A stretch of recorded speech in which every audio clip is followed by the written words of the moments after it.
There arrives a season in life, not marked by calendars or celebrations, but by a quiet transformation within. It doesn't announce itself with loud events, but rather slips in during the still moments we often overlook. Maybe it's in the hush of a slow morning, where sunlight stretches softly across the floor, and for once there's no rush to be anywhere. Or perhaps it's in a simple act, hands immersed in warm dishwater, eyes drifting toward a garden, heart wondering how time passed like wind through autumn leaves. In these silent pauses, something deeper begins to awaken, a shift in how we define strength, no longer measured by power, ambition, or dominance, but by the calm we carry through life's uncertainty. True strength begins to feel like something quieter, not a loud declaration, but a still presence that doesn't waver. And so, let me ask you a question, one that may linger with you longer than expected. Why is it that some elders, even after enduring great loss, seem to glow with an unshakable peace, while others break under the weight of far less? Is it just personality, or luck, or perhaps family, faith, or fortune? Or could it be something more subtle, something found not in what life gives or takes, but in the way we respond? We've often been told that suffering is a natural part of life, and that's true. Pain visits everyone. But suffering, that heavy feeling that clings to us, that turmoil in the mind, that fear we carry like a shadow that can be changed. What if strength isn't something you're born with, but something you grow, slowly, gently, regardless of age, background, or past? This isn't the kind of strength glorified in speeches. It's not about powering through or burying your emotions. It's not about pushing harder. This is the strength of inner stillness, the kind nurtured through Buddhist wisdom. It's the discipline to be present, the courage to let go, and the clarity to remain grounded in the face of life's storms. And so, if you've ever found yourself lying awake, quietly whispering, "There has to be another way to carry this," then you are not alone. This is not a lesson in toughness. This is an invitation to walk a gentler path, to rediscover the peace beneath all the noise, and to shape a mind that is steady, compassionate, and wise. Let us take the first step together. Part 1. Suffering is a teacher, not the enemy. There's a quiet truth that often reveals itself only with time. Suffering doesn't always mean something is wrong. Sometimes it means something meaningful is unfolding beneath the surface, something we're finally ready to face. From a young age, many of us are taught to avoid pain at all costs. If it hurts, fix it. If it breaks, hide it. Move on quickly and pretend you're fine. That mindset might work for a while, but as we grow older, especially as life begins to slow, we start to see things differently. The pace of wisdom changes, and suddenly we begin to understand. The point isn't to escape suffering, it's to learn how to sit quietly in its company. Buddha's teachings capture this insight with profound clarity in the parable of the two arrows. The Buddha explained that when we face pain, be it illness, loss, or betrayal, that's the first arrow. It hurts. But there's a second arrow that often strikes us more deeply, the one we fire at ourselves. That's the resistance, the judgment, the fear, the longing for things to be other than they are. And it's this second arrow that deepens our suffering. Consider the story of a woman in a small Thai village. Let's call her Meena. After her husband passed away unexpectedly, her grief consumed her. But it wasn't only the loss that weighed her down, it was the guilt. If only I'd noticed the signs sooner, she'd tell herself. If only I had made him see a doctor. The sorrow of loss was real. That was the first arrow. But the blame and self-punishment, that was the second. In time, Meena visited a forest monastery where an old monk offered her gentle wisdom. He said, "The river will carry you, but only if you let go of the branch." His meaning was simple.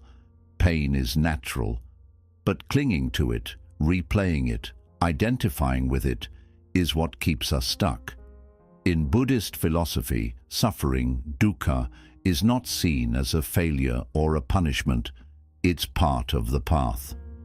The First Noble Truth reminds us that suffering exists, but the beauty lies in the truths that follow.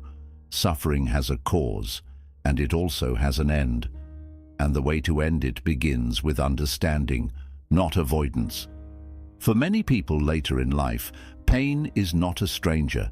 There have been losses, disappointments, dreams that faded, and bodies that no longer feel the same. But instead of asking, "Why is this happening to me?"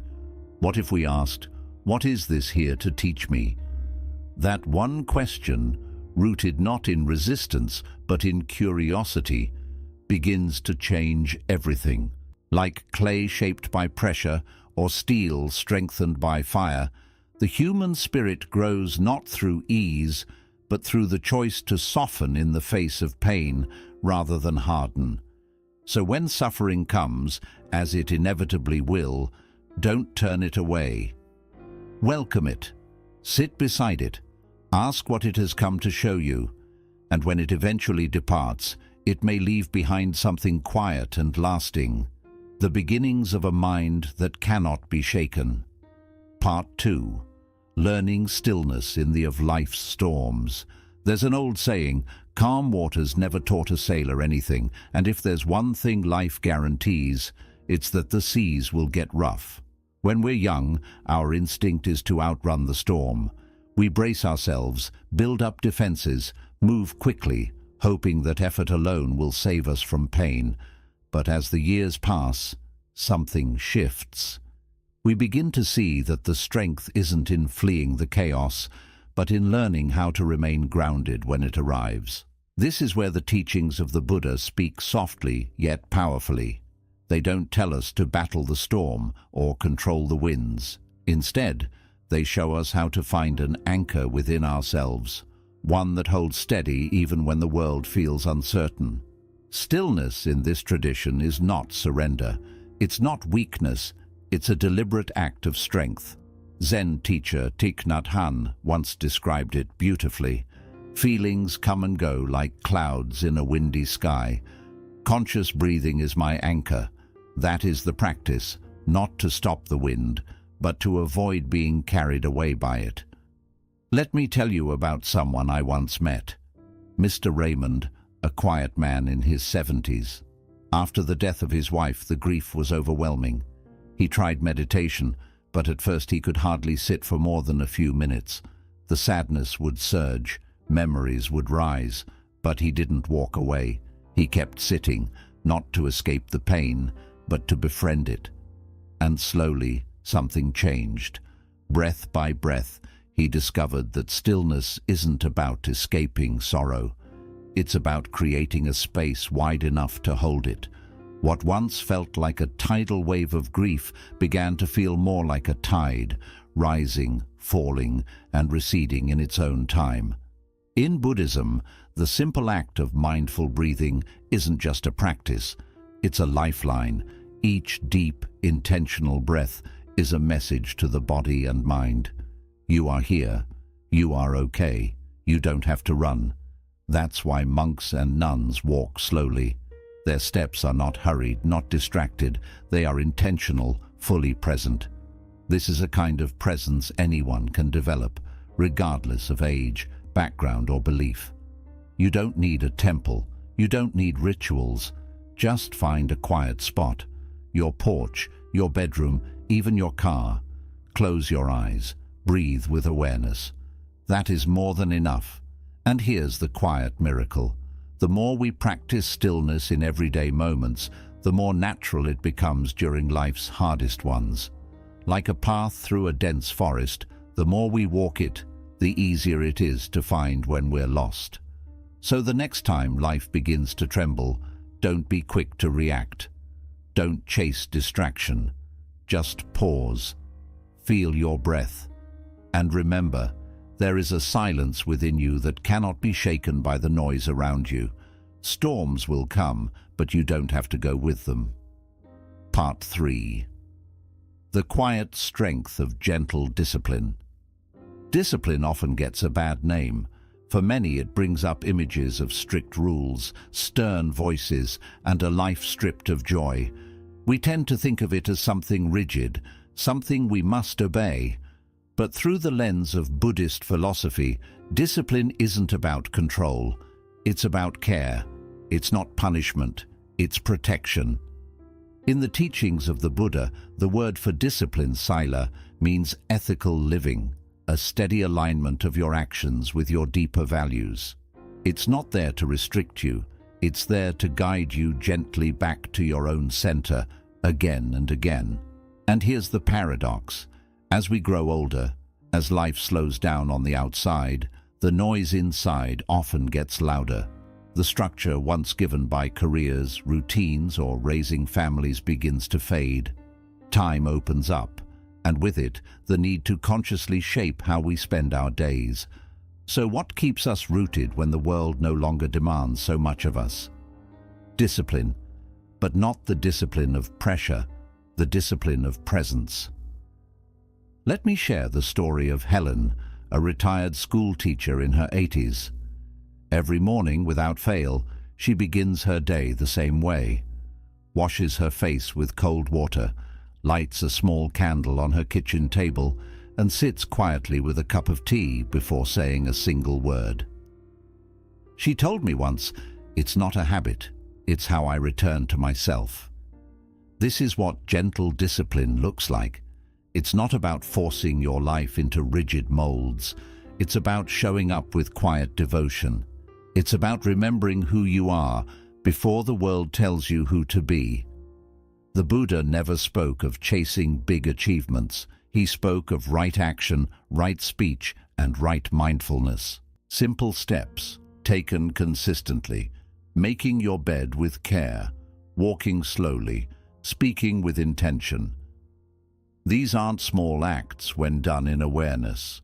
They shape the inner landscape. Many of us wait for motivation to strike before we begin something meaningful. But motivation is fleeting. Discipline, on the other hand, is what remains when the excitement fades. It's the quiet decision to keep showing up, even when you don't feel like it, especially then. And here's something powerful. Every time you follow through on what you said you would do, you rebuild trust in yourself. Not the kind of confidence that shouts, but the kind that stands quietly and says, "I can rely on me." If your days feel shapeless, if you feel adrift, don't wait for life to hand you purpose. Shape it yourself. Wake up with a moment of silence. Fold the laundry as if it matters. Sit for 10 minutes each morning, not to become someone new, but to return to someone ancient. Yourself. That is enough. That is discipline. That is power. Part 4. Strength is found in what you release. As we move through life, wisdom tends to gather, slowly, quietly, like snow on a mountain peak. But even with that wisdom, we sometimes carry more than we need. Not the heavy burdens we can name easily, but the subtle ones. The quiet habits of mind that chip away at our peace without ever announcing themselves. In the Buddhist tradition, the art of letting go is not a single moment of release. It's a rhythm, a returning, a practice of noticing again and again what we've begun to carry that no longer serves us.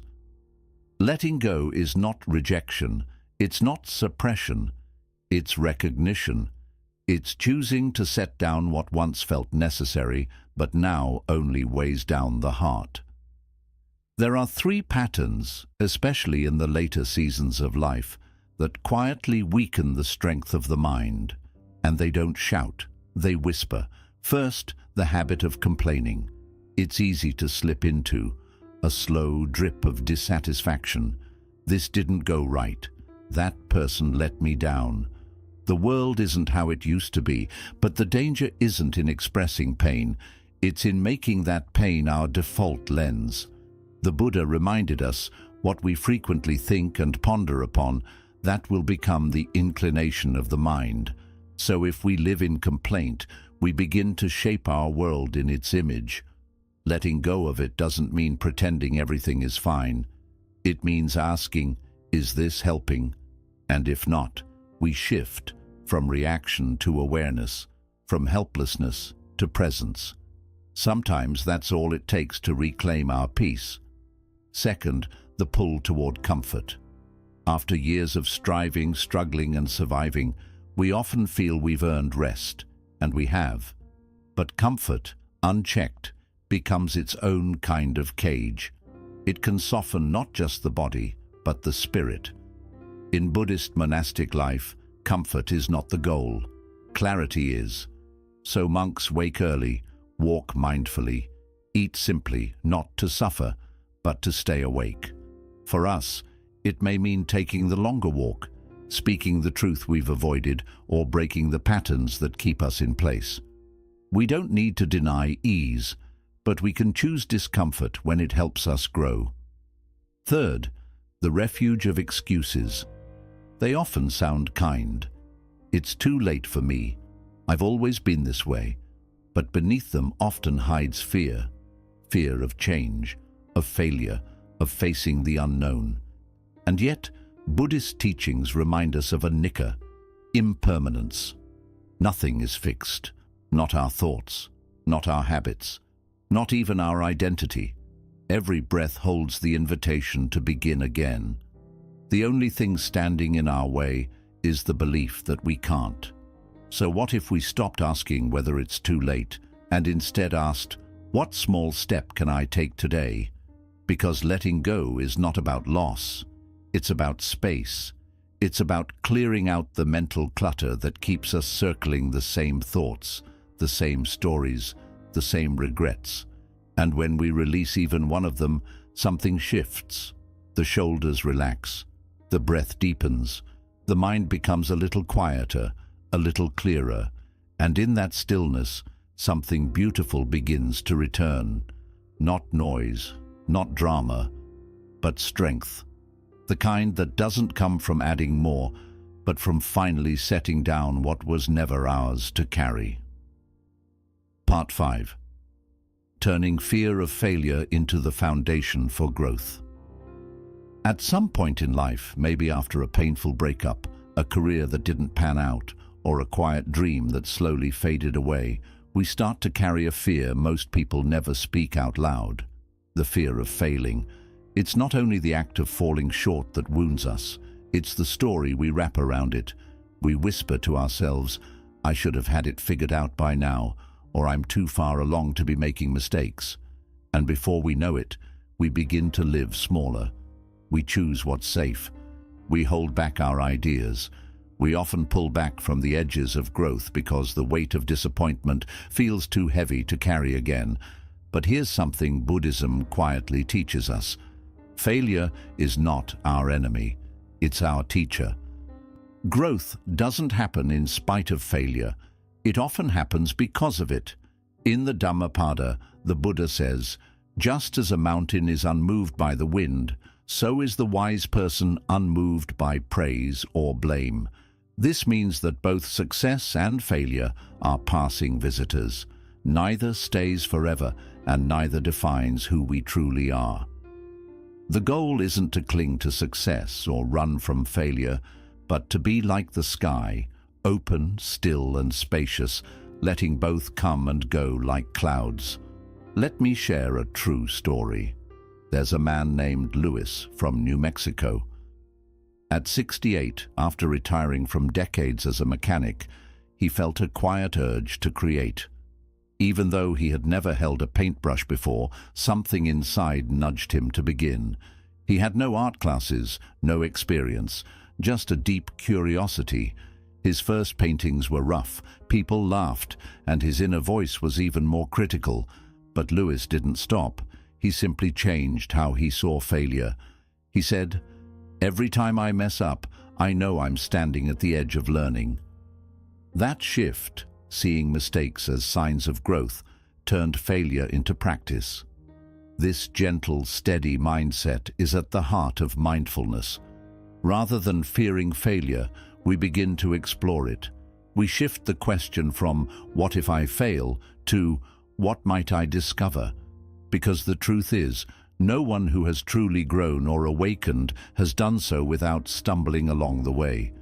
Even the Buddha, before reaching enlightenment, faced doubt, temptation, and deep exhaustion beneath the Bodhi tree. Those struggles weren't detours, they were the path itself. Growth isn't a straight road, it moves more like a spiral.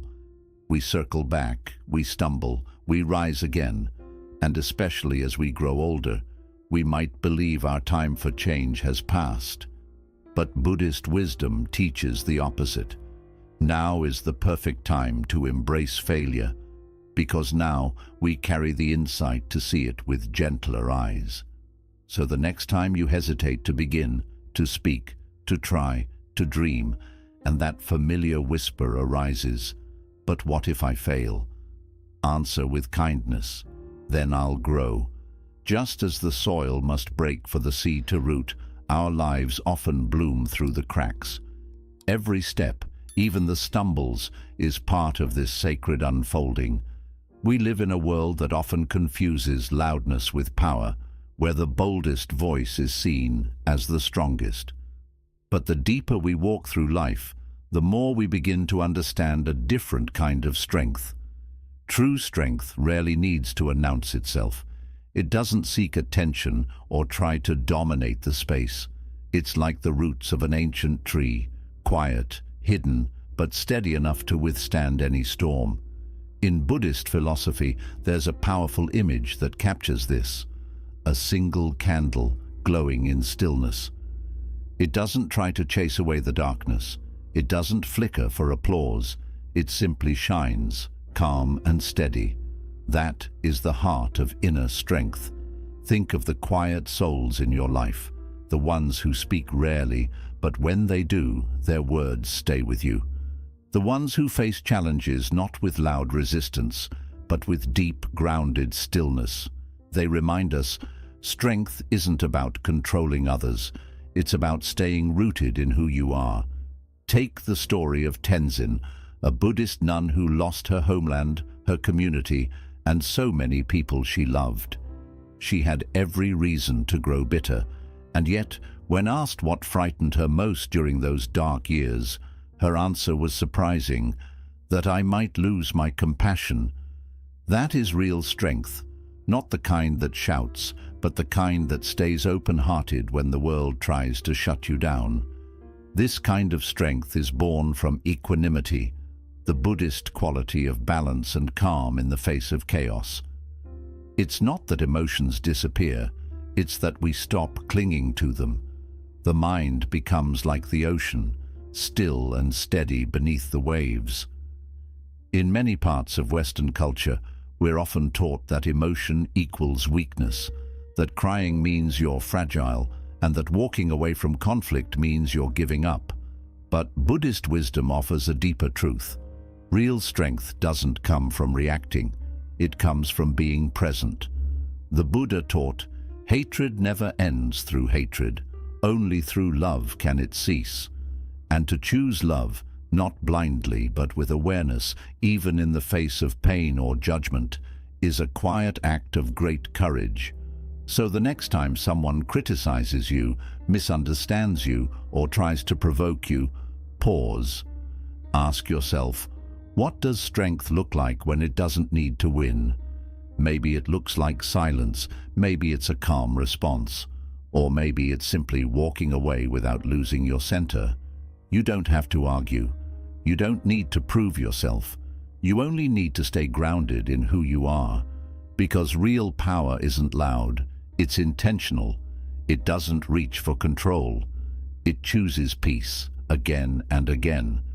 And over time, we begin to understand the most valuable thing we carry isn't how often we've won, but how often we've stayed true. Not how loud we've been, but how deeply we've lived. So when the world pulls at you and tempts you to react, remember the candle in the quiet room and gently remind yourself, I stay with what truly matters. If you've ever felt like you're late to finding peace, know this: Peace has been quietly waiting for you all along. It doesn't ask for perfection. It doesn't need a perfect past. It only asks for your presence, right here, right now, in this breath. The strength you've been searching for isn't loud. It doesn't come from conquering the world. It comes from returning, again and again, to the stillness within. Let go of what no longer serves you. Breathe into this moment, exactly as it is. And remember, every sunrise, every gentle silence, every pause is an invitation to begin again. If this message touched something within you, consider walking this path with us. Subscribe to Buddhism Insights for more quiet reflections and timeless Buddhist teachings, created to help you nurture clarity, compassion, and resilience, especially in the later seasons of life. And in the comments, share one thing you're ready to release, or one quiet step you're ready to take toward inner peace. Your story might be the light someone else is searching for. Until next time, may your heart stay light, may your mind stay steady, and may your days be gently touched by peace.